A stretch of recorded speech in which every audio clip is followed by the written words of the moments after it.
The city of Lakeway scrambling now to stop a drug treatment center from being built next to an elementary school. Lake Travis ISD says they were never told about the plan. We found out today parents, neighbors, and city officials are trying to derail the project, but don't know if they can. KXAN's Erin Cargile has this story from Lakeway.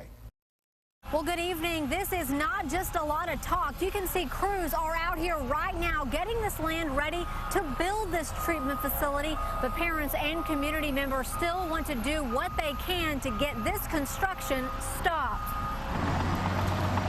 To say locals aren't thrilled about the dirt being moved next to Lakeway Elementary would be an understatement. Really, the community's in an uproar. They're outraged. Word has spread in the last couple of days about the new facility going in that will treat sober alcoholics and recovering drug addicts. It's wonderful that people who need help can get help, but it doesn't need to be next to an elementary school. A row of trees divides the two lots off Loman's Crossing. The fears are that someone from the facility could wander into the school or wander into the school playground and be in some kind of deranged state and possibly harm a student or a teacher. Those behind the treatment center, called Recovering Ways, say they don't treat criminals or predators, and patients are screened.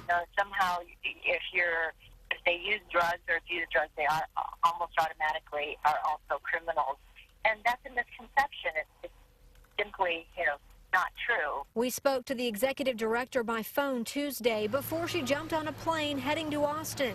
She'll try to ease concerns at a town hall meeting Wednesday night in Lakeway by explaining the 24-bed facility is not a halfway house and will offer counseling and therapy.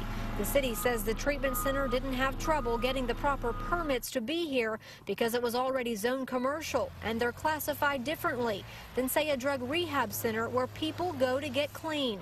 The city manager says city leaders are trying to figure out how to move this construction somewhere else. A spokesperson with the Lakeway School District told me they'll wait and see what happens at this town hall meeting tomorrow night and will not provide any input unless the city asks for it. In Lakeway, Erin Cargile, KXAN News.